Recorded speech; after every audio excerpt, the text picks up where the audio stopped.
কি হলো? আমার পেটে ভীষণ ব্যথা করছে জেঠিমা, আমাকে নিয়ে চলুন এখান থেকে। ডাক্তারের কাছে চলো। না না, আমার ঘরে আমার ওষুধ রাখা আছে, আমাকে সেটা এনে দিন। হ্যাঁ, আমি কমলাকে গিয়ে ডেকে নিয়ে আসছি, তুমি না জেঠিমা, এই অবস্থায় আমাকে রেখে আপনি কি করে যেতে পারেন জেঠিমা?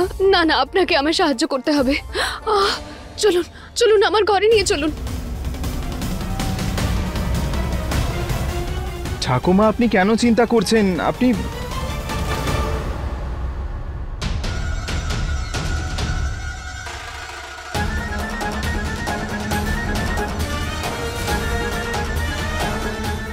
আমরা তো অভুক্ত রয়ে গেছি, আর এখানে দেখে মনে হচ্ছে খাওয়া দাওয়া সব হয়ে গেছে। এসব কি বাবা জীবন? আর এখানে এতগুলো প্লেট রাখা আছে কেন?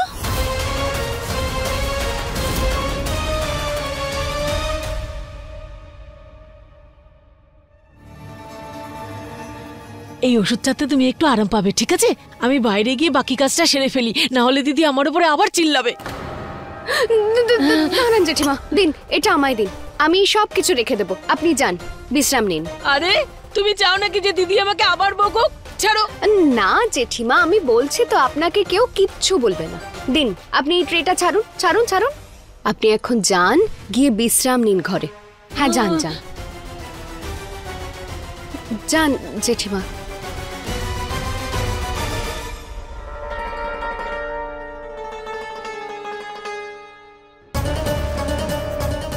ভালো হলো জেঠিমাকে ঘরে পাঠিয়ে দিলাম, নাহলে যদি উনি ডাক্তারবাবুর সঙ্গে কাজরির পরিবারের লোকজনকে দেখে নিতেন, তাহলে জানি না কি হতো। বলো বাবা জীবন, এই এতগুলো এঁটো থালা বাসন কাদের? ঠাকুমা, আসলে কি হয়েছে, তোমরা আসার আগে না বাড়িতে অনেক অতিথি এসেছিল, আর ওই প্লেট পরিষ্কার করার আগেই তোমরা চলে এলে, আর এসেই তো তুমি গুলি চালাতে শুরু করে দিলে। সেই জন্যই তো এগুলো এরকম পড়ে আছে, তাই না? আমি এখনই পরিষ্কার করছি, তুমি আরে এসব থালাগুলো সরা আগে, সরা। এই প্লেট সরাও, প্লেট সরাও। বসুন, আপনি বসুন, এখানে বসুন। হে ভোলানাথ,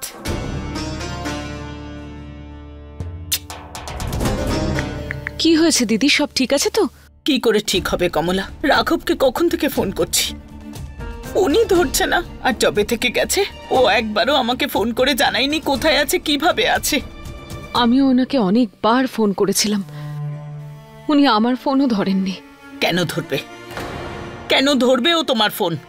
তোমার জন্যই তো আয়ুষ্মান বাড়ি থেকে বের করে দিয়েছে, তুমি নিশ্চয়ই খুব খুশি হয়েছো। দিদি, আপনি এরকম কেন বলছেন? উনি যেমন আপনার ভাই, তেমনি আমারও তো স্বামী। আমার তো খুব চিন্তা হচ্ছে।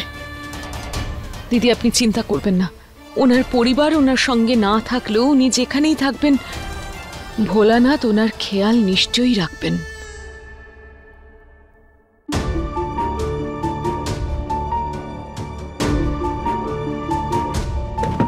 আরে কাজরি, ওখানে বসছিস কেন? তোর স্বামীর সঙ্গে বসে খাবার খা। কিরে, কি ভাবছিস? লজ্জা পাস না, আয় আয়।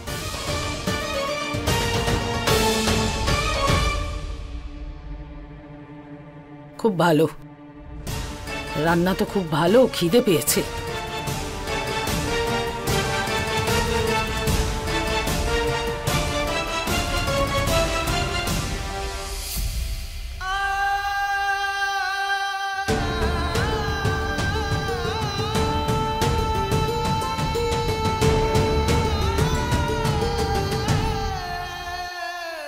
আমায় ক্ষমা করে দেবেন ডাক্তারবাবু, আমারও তো ভীষণ কষ্ট হচ্ছে এইভাবে আপনাকে অন্যের স্বামী হয়ে থাকতে দেখে।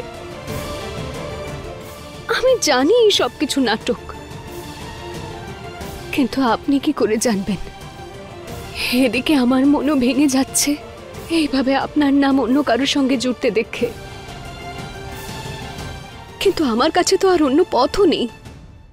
আমার সন্তানের স্বার্থে আমায় এই নাটকটা করে যেতে হবে।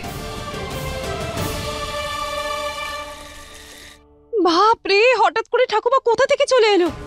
সবকিছু ভালোভাবে হচ্ছিল, ঠাকুমার আসাতে সবকিছু গন্ডগোল হয়ে গেল। এখন আমরা কি করব? তুমি আমাদের জিজ্ঞেস করছো কেন কি করবে? এই ঝামেলাটা তো তুমিই ডেকে নিয়ে এসছো, তাই তুমি কিছু করো এর থেকে বেরোনোর জন্য। এই হিরো, এটা কিন্তু শুধুমাত্র আমার একার বিপদ না, আমাদের সবার বিপদ। আর এই সমস্ত কিছু শুরু না ওর থেকে হয়েছে। ওই তো বলেছে তুমি আমার স্বামী আর আমার পেটেটাকে তোমার সন্তান। যদি কাউকে দোষ দিতেই হয় তাহলে নিজের বউকে দাও, আমাকে না। এই গয়নাকে কিচ্ছু বলবে না তুমি। ও যদি এমনটা না বলতো তাহলে আমাদের সঙ্গে সঙ্গে তোমার প্রাণটাও নিয়ে নিত।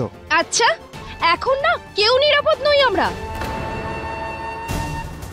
দেখো, ঠাকুমা যদি জেনে যায় আমাদের মিথ্যের ব্যাপারে, আমাদের গুলি করে মারবে। আরে গুলি করে মারবে মানে এটা কি? ডাক্তারবাবু, শান্ত হন, আপনারা ঝগড়া করবেন না। কাজুরি ঠিকই বলছে ডাক্তারবাবু, এই বিপদের সময় আমাদের একে অপরের পাশে থাকতে হবে, তবেই আমরা একটা সমাধান বার করতে পারবো। দেখো, কিছু শেখো। কত বুদ্ধিমতী ও। আর তোমার স্বামী কথায় কথায় শুধু রেগেই যায়।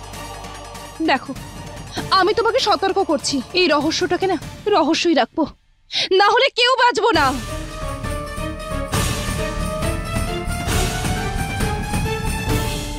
একটা কাজ শেষ করতে পারি না, দিদি আরেকটা কাজ দিয়ে দেয়। দেখো, গয়না তো এক গ্লাস দুধ নিয়েও যেতে পারে, কিন্তু না, আমাকেই নিয়ে যেতে হবে। সত্যি বলছি, এটা ঘোর কলিযুগ। কাজের লোক মহারানী হয়ে রয়েছে, আর যার মহারানী হওয়া উচিত ছিল সে কাজের লোক হয়ে রয়েছে। ওহো, এই ঠাকুমাটাও না আমাকে একটুখানি শান্তিতে বসতে দেয় না কেন? ভাবলাম একটুখানি বিশ্রাম নেব, আর আমাকে এই লাড্ডুগুলো ধরিয়ে দিল কাজুরিকে দেওয়ার জন্য। কিন্তু কে জানে এই কাজুরি গেল কোথায়?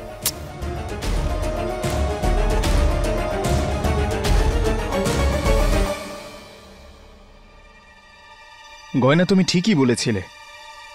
আমাদের না আগেই সবাইকে সত্যিটা বলে দেওয়া উচিত ছিল। এখনো দেরি হয়নি। আমরা বাড়ির লোকে আমাদের আর কাজরির সত্যিটা বলে দিই, তারপর সব ঠিক হয়ে যাবে। না ডাক্তারবাবু, আপনি বোঝার চেষ্টা করুন একটু। প্রথমের আর এখনের পরিস্থিতি অনেকটা বদলে গেছে। আজকে যদি আমার পরিবারের লোকজন কাজরির পেটে আমার সন্তানের কথা মেনেও নেয়, তারপরেও কাজরির পরিবারের লোকের কি? ওদের কি বলবো আমরা? আরে ওদেরকেও রাজি করিয়ে নেব। আর এমনিতেও কতদিন এভাবে লুকিয়ে রাখবো আমরা? না ডাক্তারবাবু, কাজরির পরিবারের লোকেরা খুব সাংঘাতিক আজ আমি দেখে নিয়েছি। এখন আমি আর আমার সন্তানকে বিপদে ফেলতে পারবো না। ডাক্তারবাবু, অনেক কষ্ট করে ভগবান আমাদের আবার সুযোগ দিয়েছেন মা বাবা হওয়ার। আমি কোনোভাবেই এই সুযোগটা হাতছাড়া করতে পারবো না। যে কোনো মূল্যে আমি নিজের সন্তানকে আমার কোলে পেতে চাই। আমিও চাই যে আমাদের সন্তান আমাদের মা বাবা বলে ডাকুক।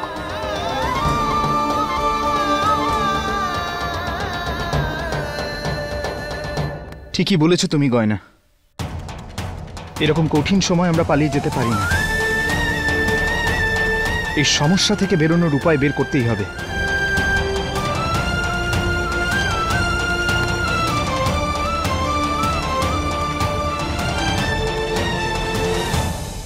হে ভগবান, এত বড় বাড়ি, আর এখানে কাজরি আর জামাইবাবুর রুম কোনটা হতে পারে?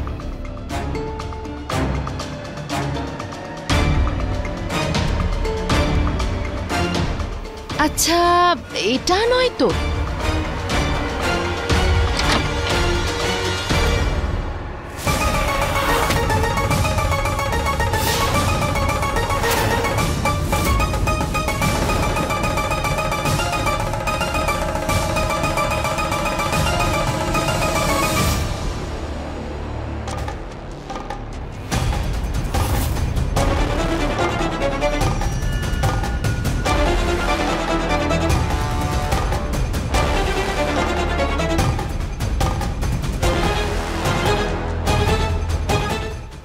কি হয়েছে? তোমরা দুজনে এত ভয় পেয়েছো কেন? তোমাদের কিছু হয়েছে? আরে আমরা ভয় পাবো কেন? সে তো তুমি হঠাৎ করে এলে তাই চমকে গেছিলাম। আর এমনিতেও এত রাতে তোমার কারোর ঘরে তো নক করে ঢোকা উচিত। আমাকে ক্ষমা করে দিও বাবা। ওই কি বলতো, ভুল না করতে চাইলেও সবসময় ভুল হয়েই যাচ্ছে। আমি খুব খারাপ, আর আমি সব সময় ভুলে যাই যে আমি আর তোমাদের জেঠিমা নই, এই বাড়ির কাজের লোক। জেঠিমা, আপনি এরকম কেন বলছেন? আপনি আমার জেঠিমা হন, আর সেটাই সারা জীবন থাকবেন। আপনি যা কিছু করেছেন তার শাস্তি আপনাকে পিসিমা দিয়ে দিয়েছেন, আর আপনি এই বাড়ির গুরুজন। তাই আমিও এটা চাই যে আপনি আরও একটা সুযোগ পান। আর আমার বিশ্বাস আছে আপনি আর কখনোই আমাকে আঘাত করার চেষ্টা করবেন না। আর আমাকে এই পরিবারের সদস্য মানবেন, এই বাড়ির বউ মানবেন, শত্রু নয়।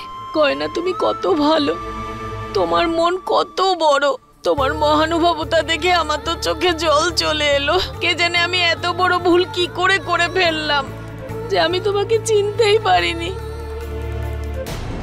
তুমি শুধু আমাকে একটা সাহায্য করো, দিদিকে বলো না দিদি যেন আমার সঙ্গে বাড়ির সদস্যের মতন ব্যবহার করে, কাজের লোকের মতন নয়। জেঠিমা, আমিও চাই না যে আপনার এমন পরিস্থিতি হোক, কিন্তু আপনি জানেন তো পিসিমা কারোর কথায় কোনো সিদ্ধান্ত নেন না, কোনো সিদ্ধান্ত দেনও না। না না গয়না, তুমি যদি দিদিকে বলো না, দিদি বারণ করবে না, কারণ তুমি যে এই বাড়ির বংশধরকে জন্ম দিচ্ছ। ব্যাস শুধু একবার আমাকে সাহায্য করো, দিদিকে বলো না।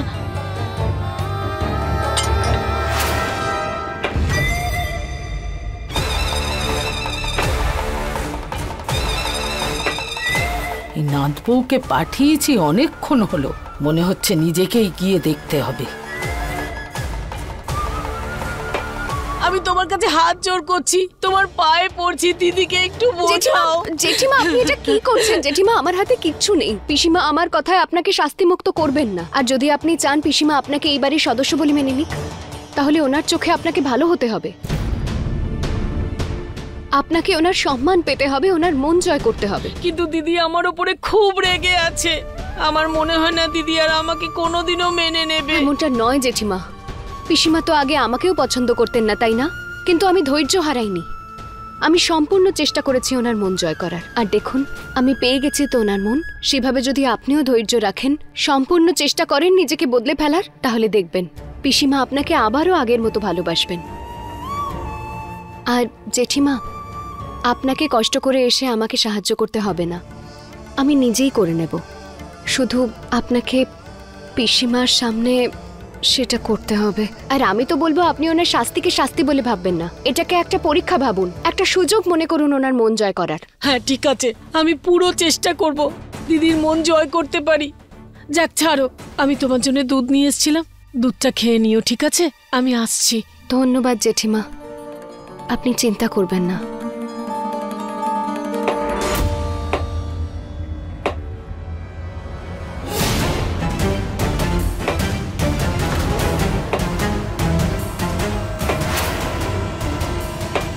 দাঁড়ান জেঠিমা। কি হলো?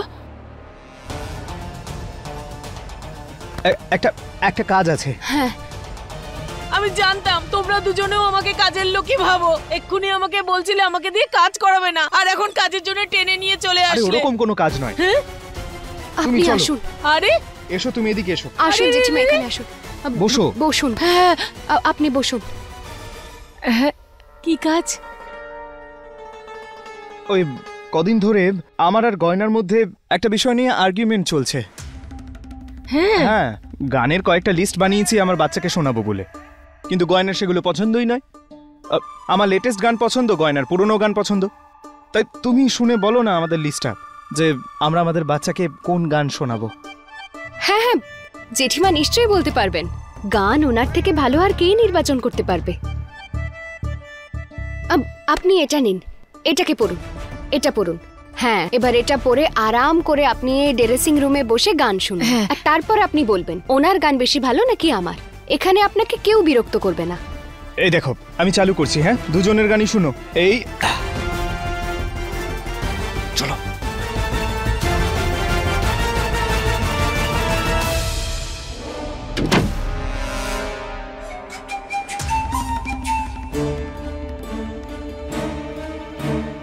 অদ্ভুত ব্যাপার, হঠাৎ করে এরা দুজনে আমাকে গান শুনতে কেন বসিয়ে দিল? ব্যাপারটা কি?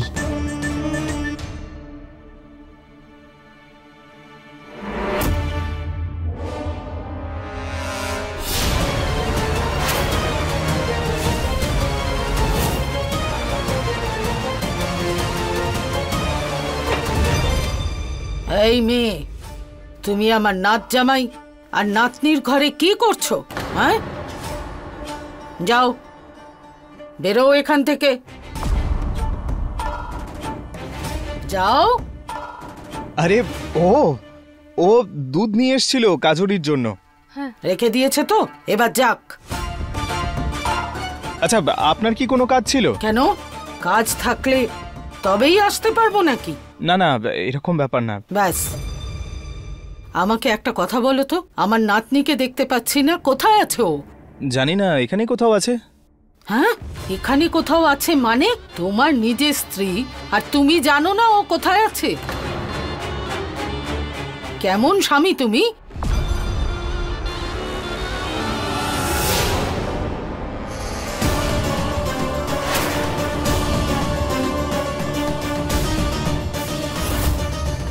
হে ভগবান, ঠাকুমা না আমার আর ডাক্তারবাবুর ছবি দেখে ফেলেন।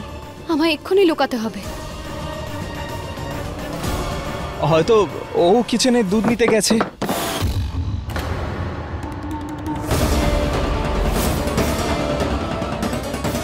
এই মেয়ে, তুমি ওখানে কি করছো? কিছু না, ওই ছবিটা পড়ে গেছিল না, সেটাকেই তুলতে এসেছি। ছবি দেখি। আরে না, এই বাড়িতে তো অনেক ফটোজ রয়েছে, তার মধ্যেই কারোর একটা হবে। ছেড়ে দিন, ভেতরে আরে, রেখে দাও এটা। বাবা জীবন, আরে তোমার কিসের সমস্যা? আমাকে দেখতে দাও না ছবিটা। আরে, কি করবেন দাঁড়াও, আপনি দেখে? দেখতে দাও, ছেড়ে দিন না। একটু দেখাও।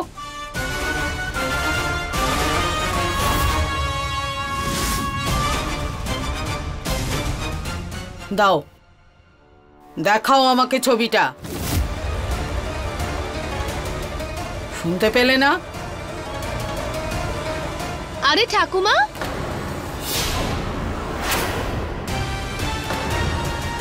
তুমি এখানে কি করছো? হ্যাঁ, আমার কথা ছাড়ো, এটা বলো যে তুমি কোথায় ছিলে এতক্ষণ? তোমাকে বলেছিলাম কাজুরিকে লাড্ডু দিতে, কোথায় গেছিলে? ওহো ঠাকুমা, কি বলি বলো তো, এত বড় বাড়ি, আমি তো রুমই খুঁজে পাচ্ছিলাম না। কাজুরিকে পেয়ে গেলাম, ওই আমাকে এখানে নিয়ে এলো। ঠাকুমা, তুমি আমাকে যে লাড্ডুগুলো দিয়েছিলে সেগুলো আমি ওকে দিয়ে দিয়েছি। যাক বাবা, একটা অন্তত ভালো কাজ করেছো। এই কাজরি দিদিভাই, যে লাড্ডুগুলো আমি তোর জন্য বানিয়েছি না, স্পেশাল, ওগুলো তোর জন্য আর তোর হবু সন্তানের জন্য একদম অব্যর্থ মহৌষধ। সকালে ঘুম থেকে উঠেই একটা লাড্ডু খেয়ে নিবি, হ্যাঁ? দেখিস শরীরটা কত ভালো হয়। আর বাবা জীবন, একটু তুমিও খেয়াল রেখো না, মানে বুঝতে পারছো তো? হ্যাঁ। আচ্ছা, হয়েছে কি, আমার খুব ঘুম পাচ্ছে। এই অঞ্জু, চলো আমার পাটা একটু টিপে দেবে। এই মেয়ে, তুমি এখানে কি করছো? এই স্বামী স্ত্রীর মাঝখানে ঘুমানোর ইচ্ছে নাকি? চলো চলো আমার সঙ্গে। ঠাকুমা, থাক না গয়না একটু সময় এখানে, কিছুক্ষণ পর চলে যাবে ও। না না, অনেক রাত হয়ে গেছে, আর যা কথা হবার সকালে হবে। এসো এসো আমার সঙ্গে, তোমার ঘরে পৌঁছে দিচ্ছি।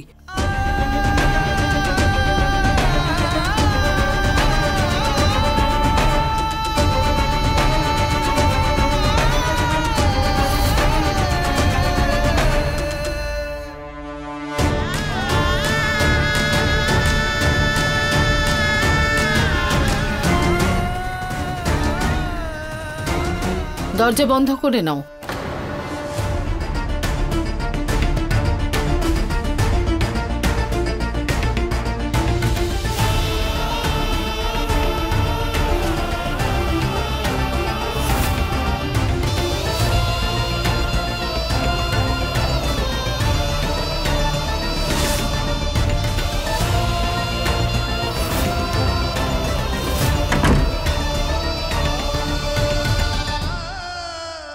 এখন কি বন্ধ দরজাটাই হাঁ করে দেখবে? চলো।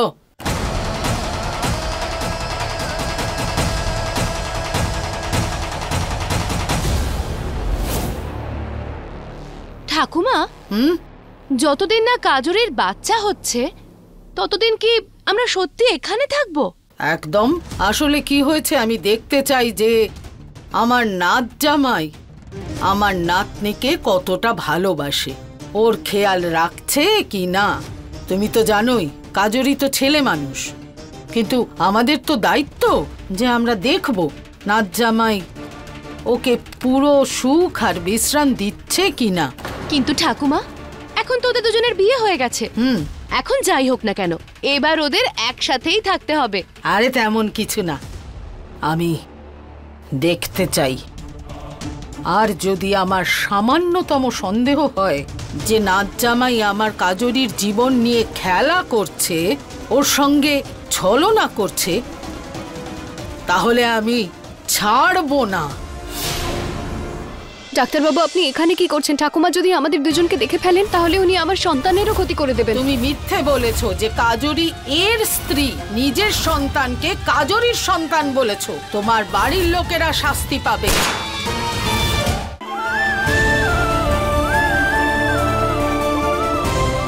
এই বন্দুকটা দেখতে পাচ্ছ তো? এটা আমার মুখের থেকেও বেশি জোরে চলে। এটা চালাতে আমি একটুও দেরি করব না। হ্যাঁ, ঠাকুমা, আপনি এরকম কেন বলছেন? কাজরি যে মানুষটার সঙ্গে বিয়ে করার সিদ্ধান্ত নিয়েছে সেটা ভেবেচিন্তেই নিয়েছে নিশ্চয়ই। আর আমি দেখেছি ডাক্তারবাবু খুবই ভালো করে যত্ন নেন আপনার নাতনির, তাই আপনাকে এইভাবে ওনার ক্ষতি করার কথা ভাবার কোনো প্রয়োজন নেই। এই, তোমার কথা কে শুনতে চেয়েছে?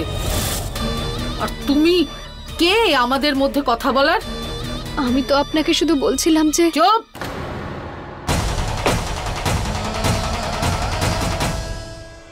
ডাক্তারবাবু, আপনি এখানে কি করছেন? ঠাকুমা যদি আমাদের দুজনকে দেখে ফেলেন তাহলে উনি আমার সন্তানেরও ক্ষতি করে তুমি দেবেন। মিথ্যে বলেছো যে কাজরি এর স্ত্রী, নিজের সন্তানকে কাজরির সন্তান বলেছো। তোমার বাড়ির লোকেরা শাস্তি পাবে।